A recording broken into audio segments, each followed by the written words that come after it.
Ending yang bagus dan cukup memuaskan, tapi meninggalkan sebuah kekosongan.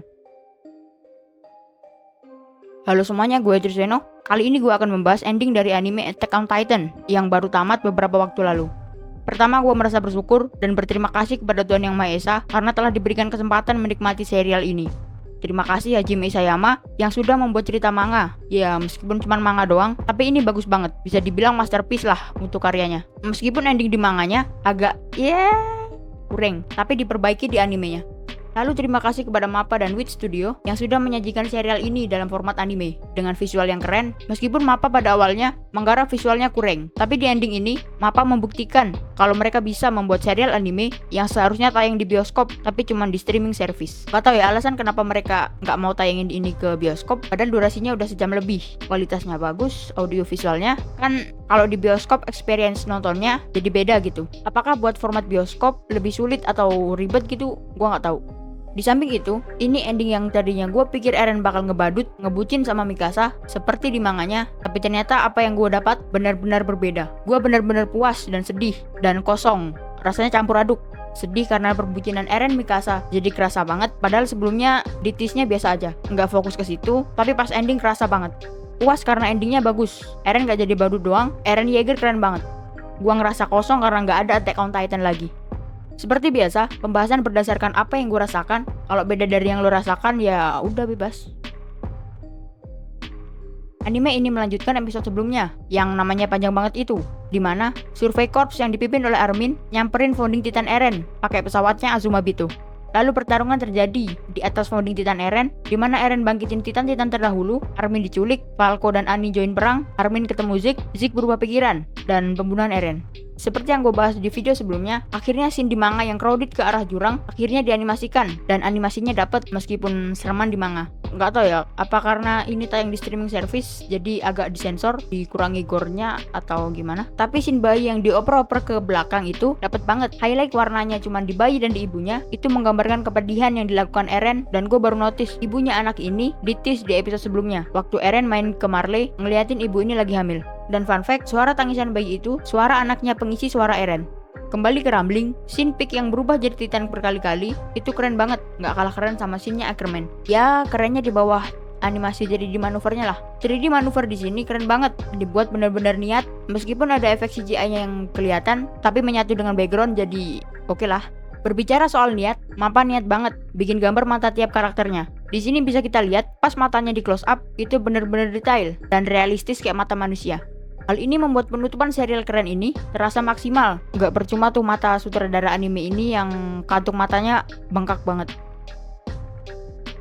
Gue suka pengkarakteran Armin di sini. Pas dia diculik sama Titan terdahulu, perasaannya tersampaikan. Betapa dia nggak guna, nggak bisa ngapa-ngapain karena diculik, terus tiba-tiba mengakses jalur dan ketemu Zeke. Yang dilakukan Armin benar-benar sesuai dengan rencana Eren. Armin menunjukkan bahwa dia adalah pahlawan umat manusia dengan pemikiran-pemikirannya. Meskipun ideologinya berbeda dengan Eren, persahabatan Armin dan Eren di sini kerasa banget. Dimana scene ingatannya kembali, Armin nggak kayak di manga yang correct me kalau gue salah. Seingat gue di manga perbincangan Armin sama Eren lebih singkat daripada di anime. Di manga, Armin berterima kasih kepada Eren karena telah menjadikan Survey Corps dan aliansi Marley sebagai pahlawan yang menghentikan Rumbling. Tapi di anime lebih banyak dijelaskan, lebih mengerikan penggambaran latarnya, dan Eren benar-benar absolute power corrupt absolutely.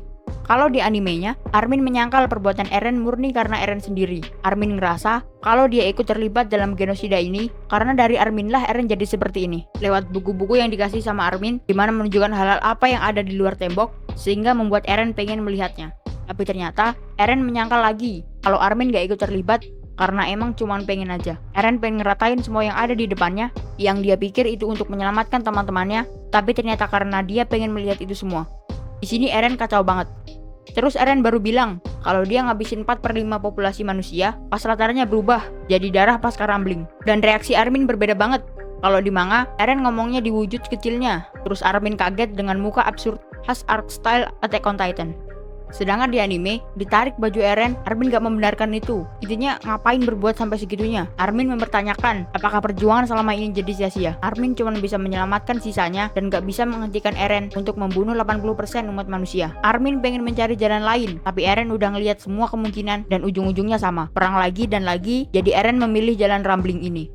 Eren menghentikan perkembangan teknologi di dunia, biar teman-temannya bisa hidup dengan tenang, minimal sampai mereka mati, nggak akan ada perang dalam kurun waktu 100 atau 200 tahunan. Perubahan sikap Eren dari ngomongin hal norak tentang nggak mau Mikasa ngelupain dia, ke tiba-tiba jadi orang yang korup absolutely, membantai 80% manusia, ini Eren benar-benar kacau. Persahabatan yang nggak gua rasakan di manga, kerasa begitu sedih, karena Armin berusaha menenangkan temannya ini dengan melibatkan dirinya di situ. Padahal Eren tahu, ini cuma karena dia pengen aja. Terusin sampai bertemu di neraka, itu nggak ada di manga. Kalau di manga, cuma pelukan terus sampai jumpa di pertarungan yang berusaha saling membunuh itu. Kalau di anime, Armin berterima kasih, bukan karena jadi pahlawan, tapi karena Eren sudah memperlihatkan dunia luar kepadanya. Terus, ucapan selamat tinggal sampai jumpa di neraka, yang lagi-lagi melibatkan Armin menanggung dosa genosida 80% manusia. Kacau, keren banget. Gue merasa beruntung bisa menikmati serial ini. Mungkin menurut lo lebay, tapi ini yang gue rasain. Kisah cinta Eren dan Mikasa yang tadinya jadi hal minor di anime, tiba-tiba jadi dapat feel-nya. Ketika scene Eren dan Mikasa di sebuah rumah yang jauh dari tempat lain. Di situ harusnya bisa jadi good ending untuk serial ini, tapi Pak Haji melanjutkannya sampai yang kita tonton sekarang. Mikasa jadi kunci untuk ending Attack on Titan ini. Eren juga nggak tahu pada akhirnya Mikasa mau membunuh dia atau tidak. Perkataan Eren yang bilang Ymir nungguin Mikasa karena Mikasa adalah orang yang bucin, sama kayak Ymir. Mungkin karena darah Ackerman-nya yang bikin dia kayak gitu. Ymir akhirnya terbebas dari cinta butanya sama Raja Fritz. Yang meskipun Ymir punya kekuatan yang hebat, dia masih nggak mau ngelawan Raja Fritz. Kurang lebih sama kayak Mikasa lah. Meskipun Eren udah bilang dia benci Mikasa, tapi Mikasa masih nggak mau membunuh Eren. Sampai di akhir cerita ini, Mikasa memutuskan membunuh Eren, dan akhirnya Ymir tertolong. Ymir dibebaskan dari budak cintanya ke Raja Fritz, yang terus-terusan melayani raja, bahkan keluarga kerajaannya. Gokil! Merinding gua pas ngetik skrip ini. Pada akhirnya, Ymir bertemu dengan Mikasa dengan wujud yang berbeda. Di sini, Ymir udah bebas dari melayani kerajaan dengan kekuatan titannya. Di credit scene, ada yang bilang Mikasa nikah sama Jan, tapi ada teori lagi, Mikasa mati dengan memegang bunga White Lily, di mana bunga tersebut melambangkan kesucian, kesetiaan, ketulusan, kemurnian, pengabdian, sehingga kemungkinan Mikasa masih belum menikah sampai dia mati. Ya ini kita tunggu aja bagaimana konfirmasi dari Pak Haji. Ini keren banget, akhirnya tamat tapi gue jadi ngerasa kosong. Perpisahan sama serial Attack on Titan jadi terasa sedih. Gak kebayang kalau One Piece tamat akan sekosong apa. Yang biasanya nungguin kelanjutan anime Attack on Titan, nungguin manganya rilis, sekarang udah gak ada lagi. Jadi kerasa ada yang hilang gitu. Bulan April nanti, katanya Pak Haji mau nambah ekstra manga. Semoga ekstra manganya nggak merubah cerita endingnya, atau tiba-tiba ada sequelnya. Please lah Pak Haji, kalau mau buat sequel, jangan sampai kayak yang udah-udah. Jangan jadiin cerita masterpiece ini jadi sapi perah buat cuan. Kalau sequelnya bagus sih oke lah, tapi kalau yang itu, mending nggak usah dibuat dah. Kembali ke topik, pada akhirnya Historia punya anak. Gak tahu anaknya Farmer Kun atau siapa. Gak dijelasin juga apakah Historia nikah sama Farmer Kun. Mungkin dari situ bisa dibuat sequelnya. Dan Titan bisa aja muncul lagi setelah anak kecil sama anjingnya ini ke pohon makam Eren. Setelah Paradis hancur karena perang pembalasan. Yang bilang endingnya percuma Eren berbuat rambling dan ujung-ujungnya perang lagi, mending coba keluar rumah main gitu. Kehidupan emang gak sehitam putih itu. Manusia emang pada dasarnya suka perang, dan Pak Haji menggambarkan itu dengan realistis. Meskipun ada sejarah yang menyeramkan sekalipun, 100 atau 200 tahun kemudian, manusia juga bakal lupa dan diulangin lagi. Ya realistis aja lah.